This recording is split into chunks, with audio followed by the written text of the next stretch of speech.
Snacks ಟೈಮಲ್ಲಿ ಸಿಂಪಲ್ಲಾಗಿ ಟೇಸ್ಟಿಯಾಗಿ ಮಾಡಿಕೊಡುವಂತಹ ಅಕ್ಕಿ ಬೋಂಡ ಮಾಡೋದು ತುಂಬ ಟೇಸ್ಟಿಯಾಗಿ ಸಾಫ್ಟಾಗಿ ತುಂಬ ಚೆನ್ನಾಗಿರುತ್ತೆ.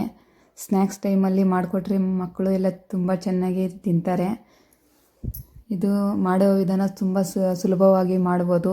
ತುಂಬ ಟೇಸ್ಟಿಯಾಗಿ ಸಾಫ್ಟಾಗೂ ಇರುತ್ತೆ. ಇದು ಮಾಡೋದು ಅಕ್ಕಿನ 2 ಅವರು ನೆನೆಸಿಟ್ಕೊಬೇಕು. ನೆನೆಸಿರೋ ಅಕ್ಕಿನ ಮಿಕ್ಸಿಗೆ ಹಾಕ್ಕೋಬೇಕು. ಅದಕ್ಕೆ ಆಲೂಗಡ್ಡೆ ಬೇಯಿಸ್ಕೋಬೇಕು. ಆಲೂಗಡ್ಡೆನೂ ಮಿಕ್ಸಿಗೆ ಹಾಕ್ಕೊಂಬಿಡೋದು. ನಾನು ಕ್ವಾಂಟಿಟಿ ಜಾಸ್ತಿ ತಗೊಂಡಿರೋದ್ರಿಂದ 4 ತಗೊಂಡಿದ್ದೀನಿ ಆಲೂಗಡ್ಡೆನ. ಅದನ್ನು ಮಿಕ್ಸಿ ಜಾರಿಗೆ ಹಾಕ್ಕೊಂಡಿರ್ತೀನಿ, ಚೆನ್ನಾಗಿ ಮಿಕ್ಸಿಗೆ ಆಗುತ್ತೆ ಅಂದ್ಬಿಟ್ಟು 4 ಹಾಕ್ಕೊಬಿಟ್ಟು ನೋಡಿ ಮಿಕ್ಸಿಗೆ ಹಾಕ್ಕೊತಾ ಇದ್ದೀನಿ. ಅಂದರೆ ಇದಕ್ಕೆ ಮಿಕ್ಸಿಗೆ ಹಾಕೋವಾಗ ತುಂಬ ನೀರು ಹಾಕಬಾರ್ದು, ಗಟ್ಟಿಯಾಗಿ ಇಡಬೇಕು. ನೋಡಿ ಈ ಥರ ಮೆತ್ತಗಾಗೋವರೆಗೂ ಮಿಕ್ಸಿಗೆ ಹಾಕ್ಕೊಂಡು ಸ್ವಲ್ಪ ಗಟ್ಟಿಯೇ ಇರಬೇಕು. ಬೋಂಡ ಹಾಕಬೇಕಂದ್ರೆ ಸ್ವಲ್ಪ ಚೆನ್ನಾಗಿರುತ್ತೆ ಅಂದ್ಬಿಟ್ಟು ಜಾಸ್ತಿ ನೀರು ಹಾಕಬಾರ್ದು, ಬೋಂಡಕ್ಕೆ ಚೆನ್ನಾಗಿ ಬರೋದಿಲ್ಲ.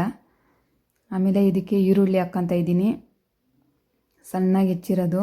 ಮತ್ತು ಹಸಿಮೆಣ್ಸಿನ್ಕಾಯಿ ಹಾಕ್ಕೊತಾ ಇದ್ದೀನಿ, ಮತ್ತು ಕೊತ್ತಂಬರಿ ಸೊಪ್ಪು, ಮತ್ತು ಸ್ವಲ್ಪ ಶುಂಠಿ, ಮತ್ತು ಜೀರಿಗೆ ಒಂದು ಸ್ವಲ್ಪ, ಆಮೇಲೆ ಕರ್ಬೇವಿನ ಸೊಪ್ಪು ಸಣ್ಣಕ್ಕೆ ಹೆಚ್ಚಿರೋದು, ಆಮೇಲೆ ಉಪ್ಪು ಹಾಕ್ಕೊಬಿಟ್ಟು ಚೆನ್ನಾಗಿ ಮಿಕ್ಸ್ ಆಗೋವರೆಗೂ, ಉಪ್ಪು ಎಲ್ಲ ಮಿಕ್ಸ್ ಆಗೋವರೆಗೂ ಚೆನ್ನಾಗಿ ಮಿಕ್ಸ್ ಮಾಡ್ಕೋಬೇಕು.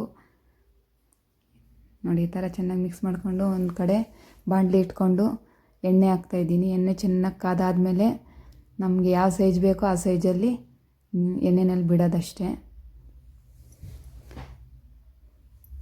ತುಂಬ ಚೆನ್ನಾಗಾಗುತ್ತೆ. ಮತ್ತು ಇದು ಗೋಲ್ಡನ್ ಕಲರ್ ಬರೋವರೆಗೂ ಚೆನ್ನಾಗಿ ಬೇಯಿಸ್ಕೋಬೇಕು.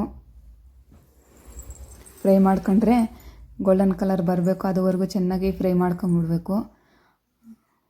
ಆವಾಗವಾಗ ನೋಡಿ ಈ ಥರ ತಿರುಗಿಸ್ತಾ ಇರಬೇಕು. ನೋಡಿ ಗೋಲ್ಡನ್ ಕಲರ್ ಬಂದಿದೆ. ಇವಾಗ ಸೈಡಿಗೆ ತಗೊಂಡು ತಿನ್ನೋದಷ್ಟೇ. ತುಂಬ ಟೇಸ್ಟಿಯಾಗಿ ಚೆನ್ನಾಗಿ ಸೂಪರಾಗಿರ್ತೈತೆ. ನೀವು ಒಂದು ಸತಿ ನಿಮ್ಮ ಮನೇಲಿ ಟ್ರೈ ಮಾಡಿ ನೋಡಿ. ಬೋಂಡನ ಇದೇ ಥರ ಚೆನ್ನಾಗಿ ಬರುತ್ತೆ. ನಿಮ್ಗೆ ಇಷ್ಟ ಆದರೆ ಈ ವಿಡಿಯೋನ ಲೈಕ್ ಮಾಡಿ, ಶೇರ್ ಮಾಡಿ, ಕಾಮೆಂಟ್ ಮಾಡಿ, ಸಬ್ಸ್ಕ್ರೈಬ್ ಮಾಡ್ಕೊಳ್ಳಿ. ಅಲ್ಲಿವರೆಗೂ ಬಾಯ್ ಫ್ರೆಂಡ್ಸ್, ಬಾಯ್. ನೆಕ್ಸ್ಟ್ ವಿಡಿಯೋನಲ್ಲಿ ಬರ್ತೀನಿ.